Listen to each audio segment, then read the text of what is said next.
Assalamualaikum warahmatullahi wabarakatuh.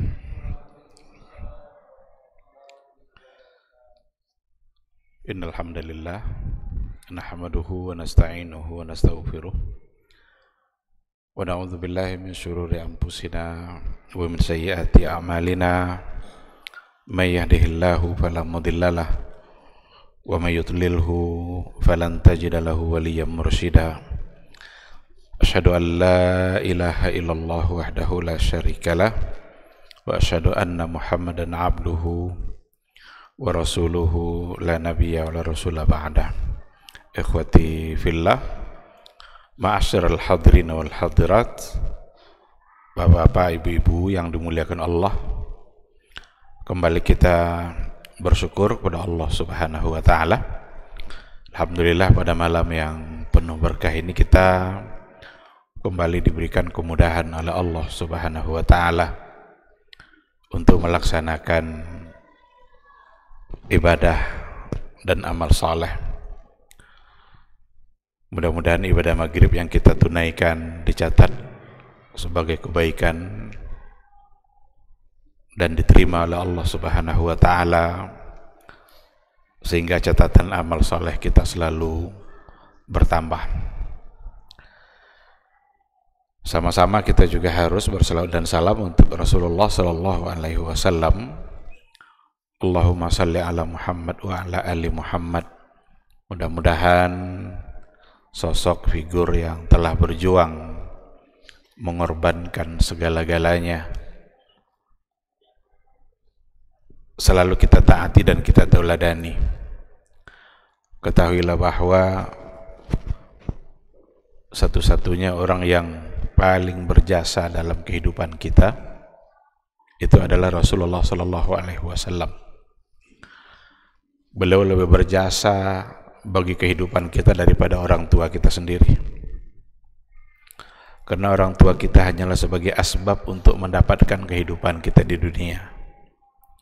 Sedangkan Rasulullah sallallahu alaihi wasallam adalah sebagai asbab untuk mendapatkan kehidupan di dunia dan di akhirat kelak. Rasul sallallahu alaihi wasallam membawa cahaya yang dengan cahaya itu hidup kita menjadi terang. Beliau membawa sebuah syariat yang dengan syariat itu kita menjadi terarah. Seandainya Rasulullah sallallahu alaihi wasallam itu tidak diutus oleh Allah membawa risalah, niscaya kita akan berada pada kegelapan. Nggak tahu kita arah melangkah, nggak tahu kita apa yang harus diperbuat, nggak jelas bagi kita mana yang baik, mana yang buruk. Bersyukurlah ketika kita hidup di atas muka bumi Allah ini dan kita diberikan hidayah untuk percaya kepada sunnahnya.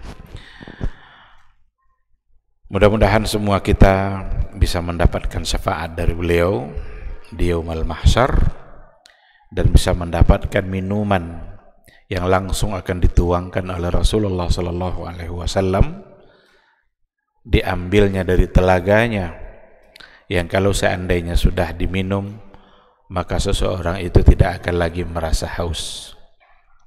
Man syariba minhu lam yazma abadan.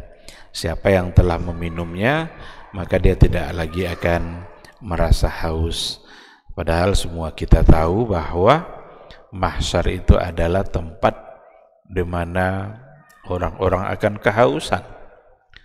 Matahari berada beberapa mil di atas kepala. Ada orang-orang mendapatkan naungan dari Allah dan ada orang-orang yang akan merasakan betapa dahsyatnya mahsyar. Oleh karena itu mudah-mudahan cinta kita kepada Rasulullah sallallahu alaihi wasallam membuat kita bisa selamat di padang mahsyar kelak. Membuat kita bisa bersama-sama dengan Rasulullah sallallahu alaihi wasallam. Karena kata Rasul, anta ma'a man ahbabta. Kata Rasul, kamu di akhirat kelak akan bersama dengan orang-orang yang engkau cintai. Jadi kalau kita ingin bersama Rasul, cintailah dia. Bagaimana cara mencintai Rasul? Cintai sunnahnya, laksanakan perintahnya, jauhi larangannya. Apa yang beliau suka, ikutlah menyukainya. Apa yang beliau benci, ikut pula lah membencinya. Itu adalah cinta yang sebenarnya. Jangan sampai kebalikannya. Yang dibenci Nabi malah disukai, dan yang dicintai Nabi malah dibenci. Berarti cinta kita bohong, dan cinta seperti itu tidak akan pernah diterima oleh Allah dan oleh Rasulullah sallallahu alaihi wasallam. Ma'asyiral hadirin wal hadirat, rahimani Allah wa iyyakum. Kembali kita pada malam hari ini melanjutkan kajian dengan tema besarnya adalah Maqasidul Quran. Maqasid, tujuan-tujuan Al-Quranul Karim. Kenapa Al-Quran itu harus diturunkan, kenapa harus ada, dan kalau memang tujuannya adalah untuk menjadi panduan hidup bagi kehidupan kita, bagaimana cara memahaminya, bagaimana cara agar kita bisa mengerti dengan apa yang ada di dalam Al-Quran Al-Karim. Pada pertemuan yang terakhir kita sudah sampaikan bahwa cara untuk menafsirkan Al-Quran yang paling utama itu adalah dengan Al-Quran itu sendiri. Jadi tafsir Al-Quran bil Quran ini yang paling utama. Kenapa demikian? Karena Al-Quran adalah kalam Allah, dan yang paling mengerti dengan kalam Allah adalah Allah sendiri. Oleh karena itu, jika kita temukan penafsiran ayat yang datang langsung dari Allah, itulah penafsiran yang paling akurat. Tidak ada yang lebih dari itu, karena dialah yang paling mengerti dengan ungkapannya. Ini yang pembahasan yang terakhir yang sudah kita sampaikan, sekalian dengan berbagai macam contoh-contoh yang sudah kita sebutkan. Sekarang kita akan masuk pada poin yang berikutnya. Selain daripada tafsirul Quran bil Quran, ada lagi pada poin yang kedua yang paling tepat untuk memahami ayat Allah adalah tafsirul Quran bisahihis sunnah. Menafsirkan Al-Quranul Karim dengan sunnah yang sahih. Jadi kalau yang tadi menafsirkan Quran dengan Quran, terkadang ada ayat yang bersifat umum tapi diberikan penjelasannya secara khusus oleh ayat yang lain. Kadang-kadang ada di satu ayat Allah bicara bersifat mujmal, global, tapi Allah berikan rincinya pada ayat yang lain. Nah, sedangkan pada poin yang kedua ini, memahami Al-Quranul Karim melalui sunnah, dan sunnahnya tentu saja adalah sunnah yang sahih atau sunnah yang dapat dipertanggungjawabkan sebagai sumber hukum. Karena kalau berdasarkan kepada sunnah atau hadis yang dhaif, apalagi hadis yang palsu, tentu tidak akan bisa dijadikan pegangan dalam menafsirkan ayat. Karena hadis dhaif atau hadis palsu tidak bisa dipegang sebagai sumber hukum, dan juga tidak bisa dipegang sebagai penafsir atau penjelas ayat Al-Quran. Qala Syekhul Islam Ibn Taimiyah fi muqaddimatihi fi usulit tafsir. Syekhul Islam Ibn Taimiyah berkata di dalam bukunya Muqaddimah fi usulit tafsir. Jadi Syekhul Islam ini punya bukunya tipis, kecil, Muqaddimah fi usulit tafsir. Buku itu berawal dari permintaan muridnya agar diberikan penjelasan oleh gurunya bagaimana kira-kira cara yang betul, cara yang tepat untuk memahami Al-Quran. Itu permintaan murid kepada gurunya. Jawabannya oleh Syekhul Islam Ibn Taimiyah tidak dalam bentuk lisan. Karena kalau dalam bentuk lisan tentu akan terlalu lama untuk menyampaikannya. Tapi beliau menuliskan jawaban itu. Dan tulisan dari jawaban itu, itulah dalam bentuk sebuah buku yang judulnya Al-Muqaddimah fi Usuli At-Tafsir. Muqaddimah itu pengantar, boleh kita katakan pengantar dalam dasar-dasar penafsiran Al-Quranul Karim. Apa kata beliau dalam muqaddimahnya itu? Inna asahha turuqit tafsir, sesungguhnya cara yang paling tepat untuk menafsirkan Al-Quran adalah ayyufassir Al-Quran atau ayyufassar Al-Quranu bil Quran. Jadi cara yang paling tepat dalam menafsirkannya adalah menafsirkan Al-Quran dengan Al-Quran. Ini yang pertama. Dari itu yang sudah kita berikan penjelasannya pada pertemuan yang sebelumnya. Fama ajmala au ujmila fi makanin fa innahu qad fussira fi mawdi'in akhar. Ada sesuatu yang disebutkan secara global dalam satu tempat tetapi diberikan secara rinci pada tempat yang lain. Wa makhtusira fi makanin faqad busita fi mawdi'in akhar. Sesuatu yang disampaikan secara ringkas dalam satu ayat tetapi bisa saja ada penjelasannya yang lebih panjang, lebih rinci pada ayat yang lain. Sehingga beliau menempatkan bahwa penafsiran Al-Quran dengan Al-Quran adalah cara yang paling tepat. Kalau kita mau lihat contoh yang sangat banyak sekali yang sudah kita berikan dulu penjelasannya. Salah satu contoh, apa makna orang-orang yang sabar? Ketika dikatakan Allah wa basyiris sabirin, dan beri kabar gembiralah bagi orang-orang yang sabar. Siapa itu orang yang sabar? Langsung dijawab sendiri oleh Allah ayat yang sesudahnya. Apa ayat yang sesudahnya? Alladzina idza asabathum musibah qalu inna lillahi wa inna ilaihi raji'un. Jadi yang sabar itu adalah orang-orang yang apabila mendapatkan musibah mereka mengatakan inna lillahi wa inna ilaihi raji'un.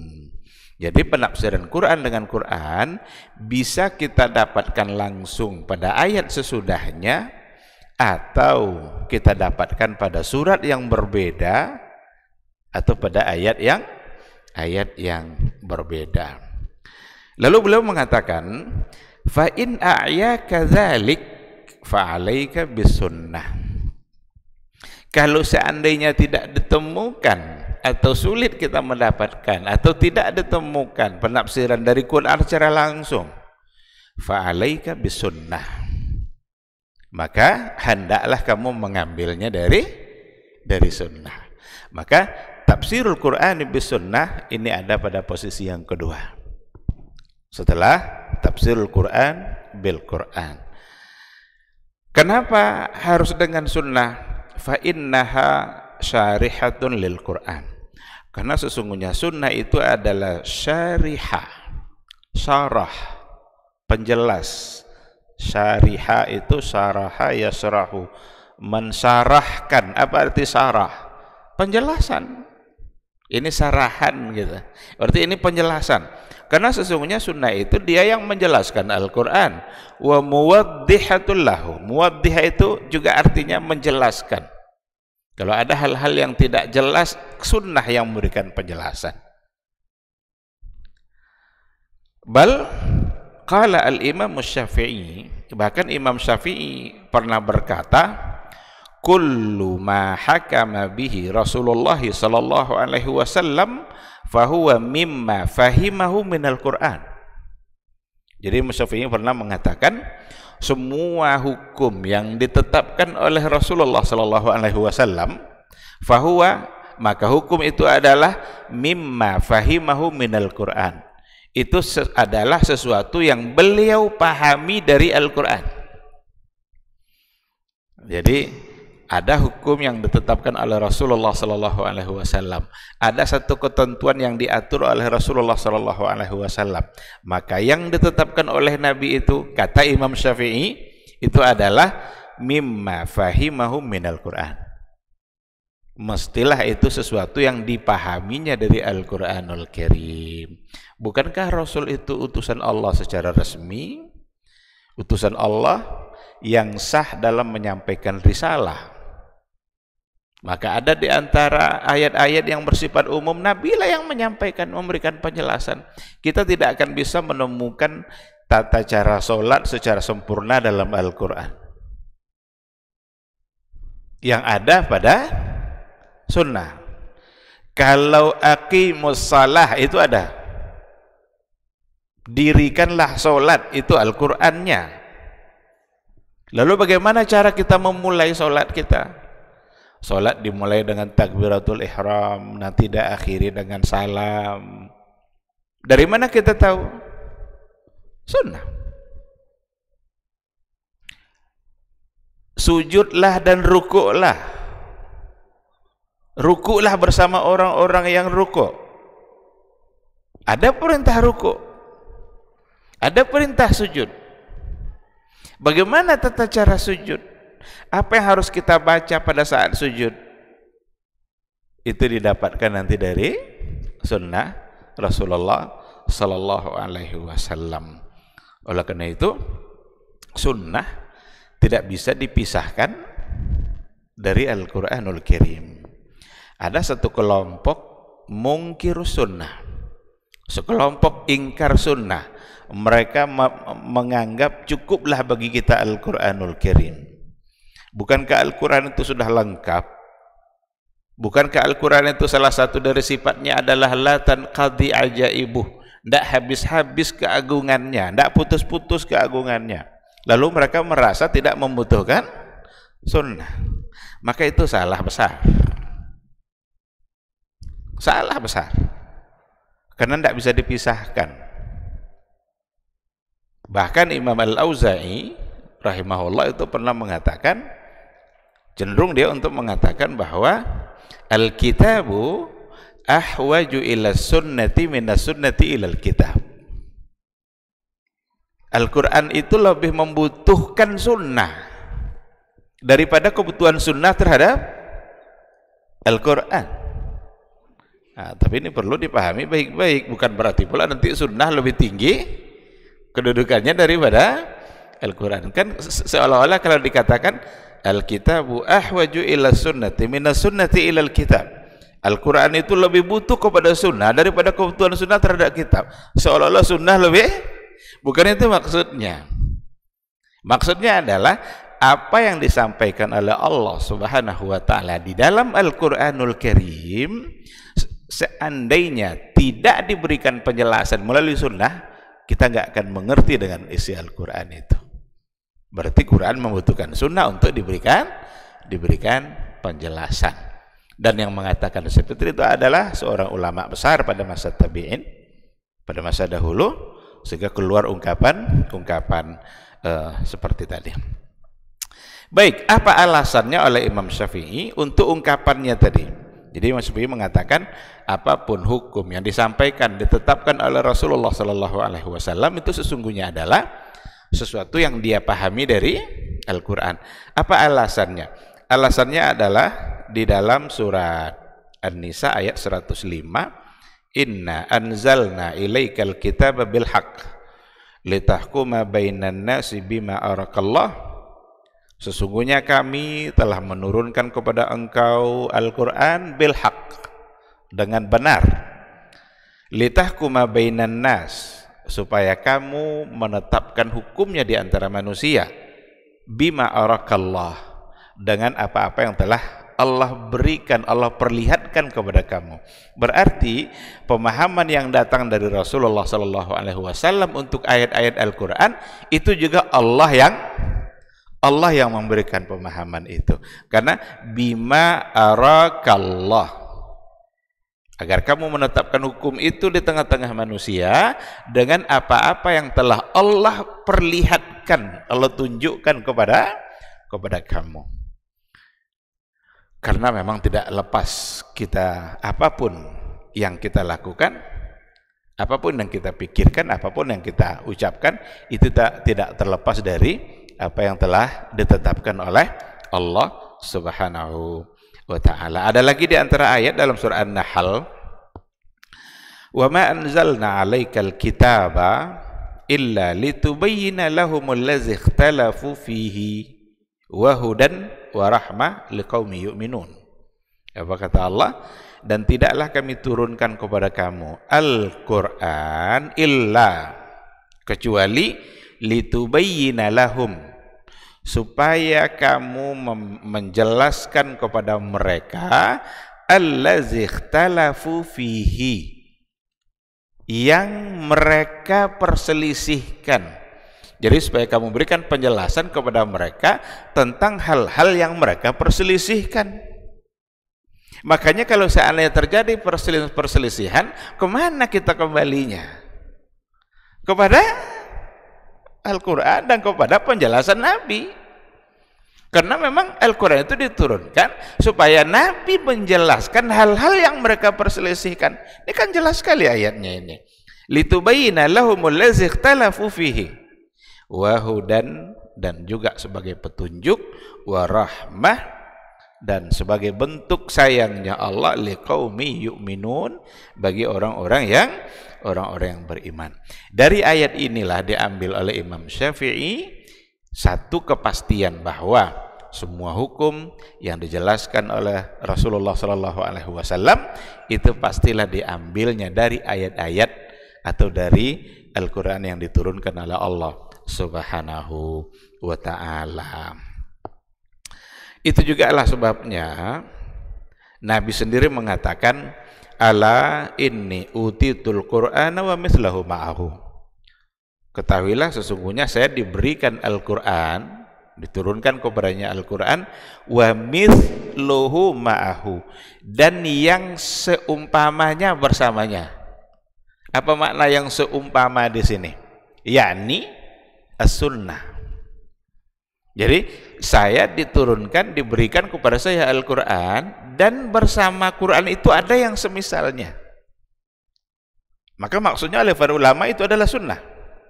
Di sini juga lah para ulama menyimpulkan bahwa sunnah yang datang dari Rasulullah SAW itu sesungguhnya adalah wahyu. Wahyu. Apalagi ada ayat kan, wa ma yantiqu 'anil hawa in huwa illa wahyun yuha. Wa ma yantiqu 'anil hawa. Nabi itu kalau dia ngomong, kalau dia berbicara, dia tidak ngomong berdasarkan kepada hawa nafsunya. In huwa illa wahyun yuha. Tidak lain wahyu itu kecuali sunnah itu, ungkapan Nabi itu illa wahyun yuha, kecuali wahyu yang dibisikkan. Berarti sunnah kedudukannya sama dengan wahyu. Maka memperolok-olokkan sunnah berarti memperolok-olokkan wahyu, karena kedudukannya sama dengan Al-Quran. Dari sisi itu sama, cuma tentu saja tidak akan persis sama. Ada banyak perbedaan tentu saja. Bahkan dibahasakan bahwa Al-Quran itu adalah Quran matlu, wahyu matlu, wahyu yang dibaca, kita ulang-ulang terus bacanya. Dan membaca Al-Quran adalah mendapatkan pahala dalam setiap huruf. Sedangkan untuk hadis, untuk sunnah tidak sama kedudukannya seperti itu. Membahas sunnah, membaca sunnah tentu saja adalah sebagai sebuah kebaikan, tetapi tidak akan dinilai pahalanya pada setiap huruf yang kita baca. Tapi dari segi kedudukannya sebagai sumber hukum, maka dia adalah sama. Berdasarkan kepada ayat yang tadi, wa ma yantiqu 'anil hawa in huwa illa wahyun yuha. Dikarenakan oleh kedudukannya masih sama dari sisi sumber hukum itu, itulah sebabnya, dan dari situlah didapat dipahami bahwa untuk memahami Al-Quranul Karim setelah dengan Al-Quran sendiri, maka pada poin yang kedua memahami Al-Quran dengan sunnah. Apa yang dikatakan oleh Syekhul Islam Ibn Taimiyah belum memberikan alasannya. Ada landasan yang disampaikan oleh beliau urutan tadi itu. Apa alasannya? Alasannya diantaranya adalah hadis Muaz. Hadis Muaz ibnu Jabal ketika dikirim oleh Rasulullah SAW untuk menjadi qadhi atau menjadi hakim di wilayah Yaman. Rasul bertanya kepada Muaz, ya Muaz, bima taqdi? Wahai Muaz, nanti kalau kamu menghadapi permasalahan, dengan cara apa kamu memutuskannya? Kata Muaz, bi kitabillah, dengan kitab Allah, dengan Al-Quran. Lalu Nabi mengatakan, fa illam tajid, seandainya kamu tidak menemukannya dari Al-Quranul Karim, bagaimana caranya? Ketika itu Muaz menjawab, fa bi sunnati Rasulillah, saya akan selesaikan masalah itu dengan sunnah Rasulullah sallallahu alaihi wasallam. Berarti ada urutan. Pertama sekali dikembalikan kepada Al-Quranul Karim, yang kedua dikembalikan kepada sunnah yang datang dari Rasulullah sallallahu alaihi wasallam. Kalau tidak ketemu juga pada kedua itu, kata Rasul, apa kata Muaz? Ajtahidu ra'yi wala alu, saya akan berupaya untuk beristihad memutuskan hukum itu dan tidak akan asal-asalan, maksimal. Tetap di bawah cahaya Quran dan Sunnah, tapi sudah dalam bentuk ijtihad. Ketika itulah Rasulullah SAW memuji Allah sambil mengucapkan sebuah ungkapan, Alhamdulillahilladzi waffaqa Rasulillah lima yurdi Rasulullah. Segala puji bagi Allah yang telah memberi taufik, waffaqa, yang telah memberikan taufik kepada utusan Rasulnya untuk sesuatu yang diridhai oleh Allah. Ketika Nabi memuji caranya tadi, berarti ini adalah urutan dalam memahami Al-Quran. Dapat dijadikan sebagai landasan bahwa itu adalah cara untuk memahami Al-Quran. Pertama, dengan Al-Quran sendiri. Yang kedua adalah dengan sunnah Rasulullah sallallahu alaihi wasallam. Kita coba lihat beberapa ayat yang dipahami nanti melalui sunnah Rasulullah sallallahu alaihi wasallam. Ada banyak contoh, tentu saja ada banyak contoh. Kita akan coba lihat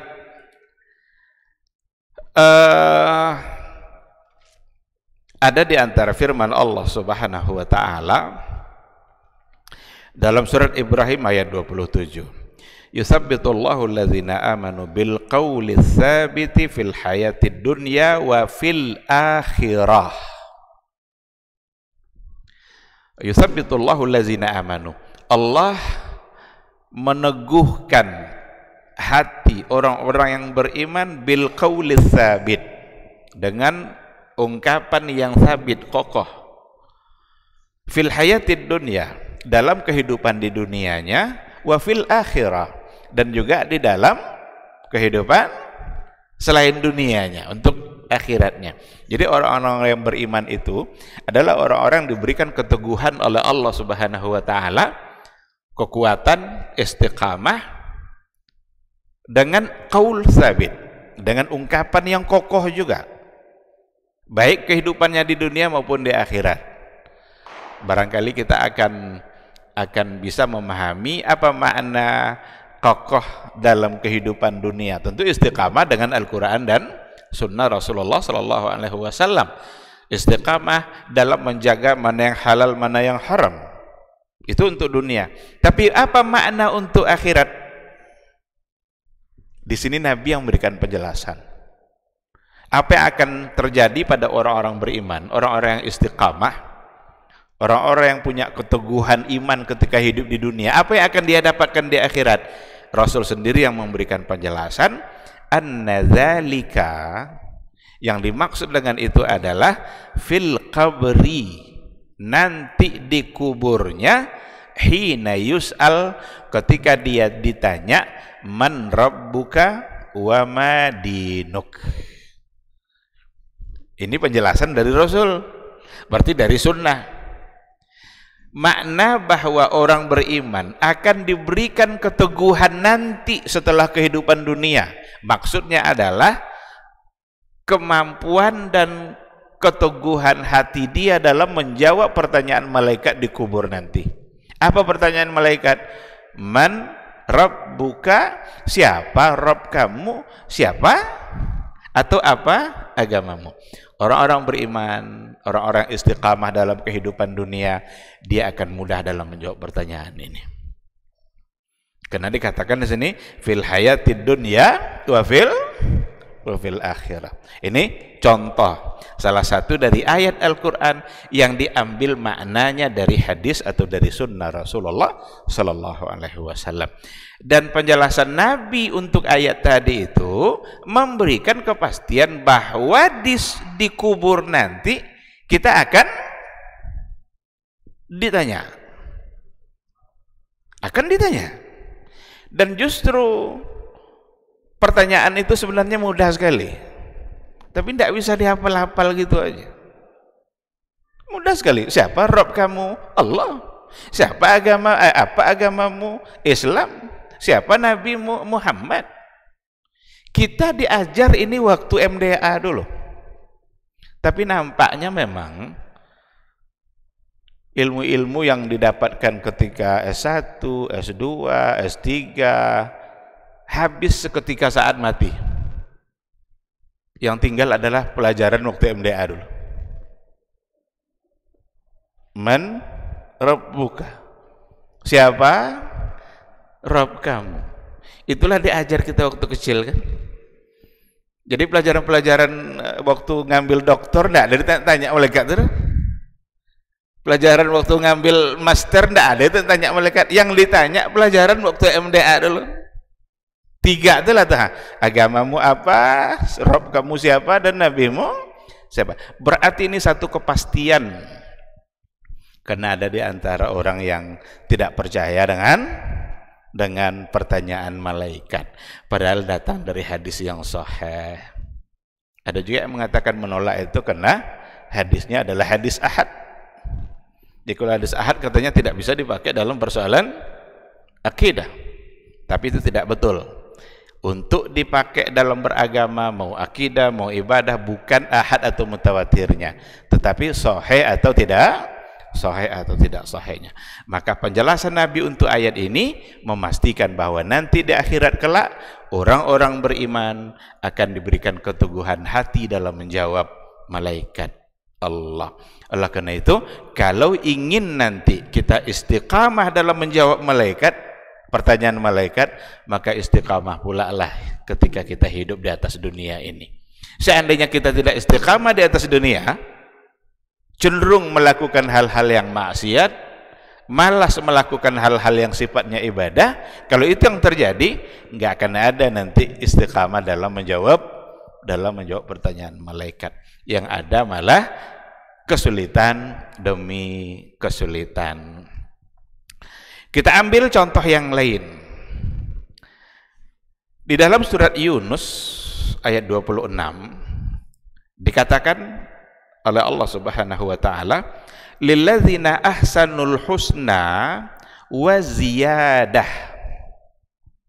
Lilladzina ahsanul husna, bagi orang-orang yang berbuat baik, orang-orang beriman yang berbuat ihsan, berbuat baik kepada Allah, mereka akan mendapatkan husna. Apa husna di sini? Artinya surga. Jadi orang-orang yang beriman, yang berbuat ihsan, yang berbuat baik dalam kehidupan dunianya, husna wa ziyadah. Dia mendapatkan surga wa ziyadah. Ziyadah itu artinya adalah dan tambahan nikmat. Jadi tidak hanya nikmat surga saja, tapi ada nikmat tambahan. Sekarang apa makna ziyadah di sini? Apa tafsirnya ziyadah dalam ayat ini? Dijelaskan dan ditafsirkan oleh Rasulullah sallallahu alaihi wasallam. Ditafsir oleh Rasul sendiri, yang mana ziyadah di situ artinya adalah an-nazaru ila wajhillahil karim, melihat kepada wajah Allah. Itu Nabi yang menafsirkan itu. Jadi mereka tidak hanya mendapatkan surga, semua kenikmatan dia sudah dapatkan, ada ziyadahnya, ada tambahannya. Bahkan tambahannya ini mengalahkan semua nikmat-nikmat yang ada. Apa itu? An-nazaru ila wajhillahil karim, melihat kepada wajah Allah yang mulia. Jadi tidak ada alasan sebenarnya lagi untuk menolak Allah punya wajah, itu tidak ada alasan. Karena ini Nabi yang menafsirkan. Karena ada di antara sebagian yang ada pada aliran kalam itu, ada yang menolak sama sekali, oh tidak mungkin itu. Tidak mungkin ada wajah. Kalau wajah berarti sama dengan makhluk. Langsung mencoba untuk menyamakan. Maka itu satu kesalahan besar. Ketika Allah dan Rasulnya yang menetapkan sifat itu bagi Allah, maka tugas kita hanyalah percaya, beriman kepada apa yang disampaikan oleh Nabi itu, beriman kepada apa yang disampaikan oleh Allah Subhanahu wa ta'ala. Sekaligus kita pegang satu ayat dalam persoalan ini, laisa kamitslihi syai'un wa huwas sami'ul basar. Laisa kamitslihi syai', tidak ada yang serupa dengan Allah. Berarti percaya kita Allah ada wajah, tapi laisa kamitslihi syai', tidak sama. Kalau sudah dikatakan tidak sama, ya tidak usah diserupa-serupakan dan tidak usah dicari-cari maknanya apa, maksudnya apa. Karena ketika dicoba untuk menolak lalu menafsirkan dengan arti yang lain atau mentakwilkan kepada makna yang lain, akan muncul nanti pemaknaan yang tidak punya dalil sama sekali, kecuali hanya logika saja. Apa di antara makna oleh aliran-aliran kalam itu untuk wajah? Kerajaan. Jadi ayat-ayat yang di dalamnya ada kata wajah Allah itu artinya kerajaan, kata mereka. Sekarang mereka yang berbuat baik, orang-orang beriman atas dasar imannya lalu berbuat baik, dia mendapatkan surga wa ziyadah. Sekarang kalau diartikan kerajaan, apa makna kerajaan di situ? Kalau wajah, kata Nabi wajah, lalu dipindahkan pula kepada kerajaan. Bukankah surga itu juga bagian dari kerajaan Allah? Kenikmatan yang diberikan oleh Allah Subhanahu wa ta'ala yang berada di bawah kekuasaan Allah Subhanahu wa ta'ala. Oleh karena itu ulama salaf dulu mulai dari Nabi langsung,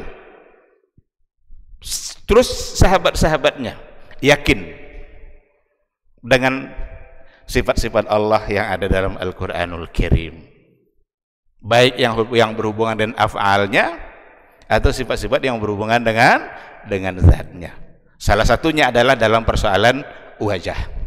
Tapi tak pernah Rasul ada dalam keyakinannya penyerupaan bahwa wajah Allah sama dengan makhluk. Karena memang ayat mengatakan laisa kamitslihi syai'. Tidak ada yang serupa dengan Allah. Oleh karena itu meyakini wajah pada Allah itu bukanlah keyakinan mujassimah, bukanlah keyakinan musyabbihah, tapi keyakinan Rasul. Yang keyakinan mujassimah musyabbihah itu adalah ketika mereka menyamakan wajah Allah dengan wajah makhluk. Ini yang batil. Itu bisa kufur kita, bisa salah kita. Tapi ketika kita yakini dia punya wajah, oh punya wajah, Allah yang bilang, Rasul yang mengatakan, Inilah Nabi menafsirkan ayat ini.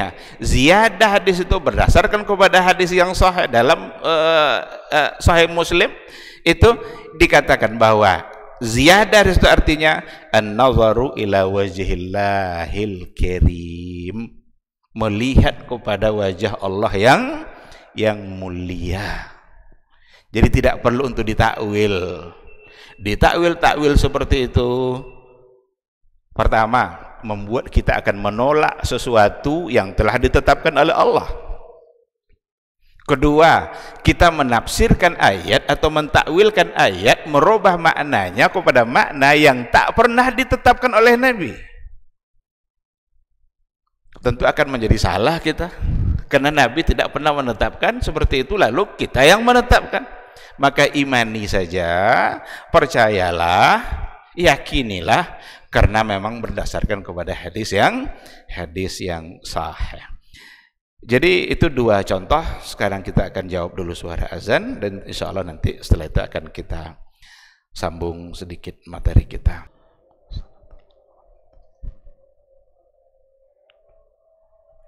Bismillahirrahmanirrahim. Alhamdulillah. Wassalatu wassalamu ala rasulillah wa ala alihi wa sahbihi wa mawala. Ikhwati fillah, ma'asyiral hadirin wal hadirat, rahimani Allah wa iyyakum. Jadi nampak oleh kita dua contoh dari yang tadi kita sampaikan, bagaimana kita bisa memahami apa yang ada di dalam Al-Quranul Karim. Perkataan Allah yang ada dalam Quran itu dapat kita pahami melalui hadis atau sunnah Rasulullah sallallahu alaihi wasallam. Ketika dikatakan as-sabit fil hayatid dunya, mereka istiqamah dalam kehidupan dunia, tapi ternyata ada juga nanti tetap punya keteguhan di akhirat. Ternyata maksudnya adalah istiqamah atau kemampuannya dalam menjawab pertanyaan malaikat. Ketika Allah katakan orang-orang yang berbuat baik atas dasar imannya kepada Allah, maka mereka mendapatkan surga yang penuh kenikmatan wa ziyadah, dan mendapatkan tambahan. Ternyata Nabi menafsirkan bahwa tambahan di situ adalah melihat kepada wajah Allah yang mulia. Kita ambil satu contoh ayat yang juga diambil penafsirannya langsung dari Rasulullah sallallahu alaihi wasallam. Dalam surah An-Nisa 123 dikatakan, "May ya'mal su'an yujza bihi." Mayya'mal su'an, barang siapa yang berbuat dosa, yang berbuat maksiat, yujza bihi, dia akan dibalas disebabkan oleh perbuatannya itu.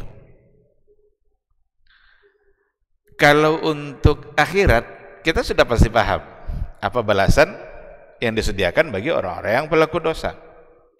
Tetapi Nabi memberikan makna untuk ayat ini, bahwa sesungguhnya bi'annahu ma yujza bihi, sesungguhnya apa yang diberikan balasan disebabkan oleh perbuatan dosanya itu, yang dilakukan oleh seorang hamba fid dunya, ada di antara balasan itu yang diberikan kepadanya pada saat dia dalam kehidupan di dunia, minan nasabi wal hammi wal khaufi wal awa.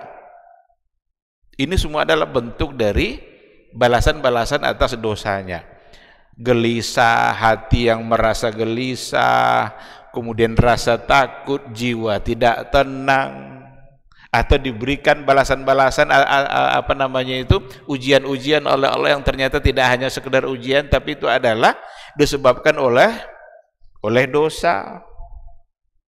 Dan itu didapat makna itu langsung dari Rasulullah sallallahu alaihi wasallam. Maka di antara hal-hal yang tidak menyenangkan yang kita alami dalam kehidupan kita, mungkin itu karena ujian bagi keimanan kita, atau mungkin juga disebabkan oleh dosa-dosa kita. Semakin banyak kemungkaran yang kita lakukan, Allah tidak senang dengan perbuatan mungkar yang kita lakukan, Allah uji dia, Allah berikan dia berbagai macam bentuk musibah yang ternyata itu bentuk dari murkanya Allah kepada dia. Nah, jadi ketika dikatakan may ya'mal su'an yujza bihi, orang-orang yang berbuat dosa dia akan dibalas disebabkan oleh perbuatan dosanya itu. Yang balasannya ternyata bisa saja disegerakan oleh Allah ketika dia hidup di dunia. Bahkan diberikan juga penjelasan oleh para ulama, di antara dosa yang disegerakan azabnya ketika di dunia itu diantaranya adalah uququl walidain, adalah durhaka kepada orang tua. Dengan perbuatan yang kedurhakaan yang dia lakukan, bisa-bisa dia mendapatkan sesuatu dalam kehidupan dunianya, itu adalah bentuk dari murkanya Allah bagi dia atau untuk dia dikarenakan oleh perbuatan salah yang telah dia lakukan. Ikhwati fillah, ada banyak contoh saya kira, tetapi kita cukupkan dengan 3 contoh itu. Mudah-mudahan kita bisa paham bahwa sesungguhnya memahami Al-Quranul Karim itu adalah selain dengan Al-Quran sendiri sebagai cara utama, tapi pada peringkat yang kedua nanti bagaimana kita bisa memahami Al-Quran melalui sunnah atau hadis-hadis Rasulullah Sallallahu Alaihi Wasallam. Ini mungkin yang bisa kita bahas pada maghrib ini. Kita akan lengkapi pertemuan kita dengan bertanya jawab, berdiskusi. Kalau seandainya ada yang perlu untuk dipertanyakan, dipersilahkan.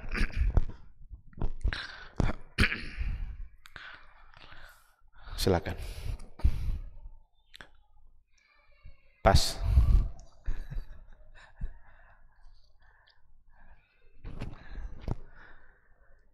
Tidak ada? Kalau tidak ada, saya akhiri dengan satu contoh lain. Ini juga bagaimana memahami ayat melalui Nabi yang memberikan penjelasannya. Di antaranya adalah ayat yang membolehkan kita untuk makan sahur hatta yatabayyana lakumul khaytul abyadu minal khaytil aswadi minal fajr. Makanlah, minumlah, kulu wasrabu. Ini tujuannya tentu untuk sahur, sampai nanti kalian bisa membedakan mana benang yang putih dan mana benang yang hitam. Ada sahabat namanya Ibnu Adi, mendengarkan ayat itu, sebelum dia makan sahur dicarinya 2 benang, 1 benang putih, 1 benang hitam, diikatkan oleh dia kedua benang itu di kakinya. Mulailah dia makan, tengok. Selagi belum nampak mana putih mana hitam, makan aja dia terus. Dikiranya ayat itu adalah dipahami secara zahir. Kan kulu wasrabu hatta yatabayyana lakumul khaytul abyadu minal khaytil aswadi. Makanlah, minumlah sampai nampak nanti bisa dibedakan mana putih mana yang hitam. Disampaikanlah oleh beliau kepada Nabi. Tidak nampak saya mana putih mana yang hitam ya Rasulullah. Sudah saya letakkan benang itu, kata Ibnu Adi tadi. Kata Rasul, inna wisadaka la'arid. Mungkin bantal kamu terlalu besar, jadi ketutup benang itu oleh bantal. Maka diberikan penjelasan oleh Nabi, yang dimaksud dengan benang putih benang hitam itu adalah bayadu wasawadul lail. Bayad an-nahar wasawadul lail. Bayadun nahar itu berarti fajar. Fajar kan berarti sudah mulai terang. Sedangkan hitam itu sawadul lail, gelapnya malam. Maka arti ayat itu makanlah, minumlah sampai terbit fajar. Berarti batas sahur apa? Masuknya waktu fajar. Selagi belum masuk waktu fajar, boleh sahur enggak? Boleh. Secara hukum fikih boleh. Oleh karena itu, ada istilah imsak. Pernah enggak kita mendengar istilah imsak? 10 menit menjelang azan. Itu bukanlah batas sahur. Karena ada orang menganggap kalau sudah bunyi sirine imsak tuh, dilarangnya anaknya makan, dilarangnya anaknya minum. Padahal anaknya belum minum. Baru selesai makan aja belum minum, bunyi sirine tadi. Jadi perlu dipahami baik-baik. Imsak itu bukan sebagai batas sahur. Itu hanya diperlukan sebagai kehati-hatian kita. Kalau seandainya sudah bunyi dia sirine imsak tuh, Kalau buat kopi gak usah panas-panas, karena dinginnya nanti pas orang azan. Pas panas tidak bisa kita minum kan, pas sudah bisa diminum orang azan. Berarti jadikan itu cara untuk kehati-hatian kita menjelang masuknya waktu fajar. Itu dipahami dari apa yang ditafsirkan langsung oleh Rasulullah sallallahu alaihi wasallam. Maka ketika kita dibangunkan oleh suara sirine imsak tadi itu, kalaulah tidak boleh sahur, maka kita akan tidak bisa sahur. Padahal kita bangun karena bunyian itu. Maka sahurlah seadanya, karena sahur itu kan ingin mengambil keberkahan. Kata Rasul, tasahharu fa inna fis sahuri barakah. Sahurlah kalian karena dalam sahur itu ada keberkahan. Walaupun dengan kurma, dengan seteguk air, tapi dengan keberkahan itu bisa memudahkan kita untuk mengerjakan puasa dalam sehari penuh. Bahkan ada di antara ulama juga memberikan penjelasan, dan itu berdasarkan kepada dalil tentu saja. Apabila air nih sudah di tangan kita mau minum, tiba-tiba azan fajar masuk waktu subuh, kata Rasul, lanjutkan minum itu, lanjutkan minumnya, karena dia akan terlarang minum nanti seharian sampai menjelang masuk waktu maghrib. Tapi itu kan jangan pula diambil nanti unsur kesengajaan di situ. Itu kan keadaan-keadaan kondisional di mana barangkali kita terlambat, lalu sampai pada detik-detik menjelang masuk waktu subuh kita mau minum. Silakan untuk minum. Baik, ikhwati fillah, beberapa contoh yang sudah kita sampaikan tadi mudah-mudahan semakin meyakinkan kita bahwa Al-Quranul Karim dapat dipahami melalui sunnah Rasulullah Sallallahu Alaihi Wasallam. Demikian, terima kasih. Mudah-mudahan Allah selalu membuka pintu hati kita untuk belajar dan selalu memberikan kita semangat untuk mengamalkan ilmu yang kita dapat. Subhanakallahumma bihamdika, asyhadu an la ilaha illa anta, astaghfiruka wa atubu ilaik. Wassalamualaikum warahmatullahi wabarakatuh.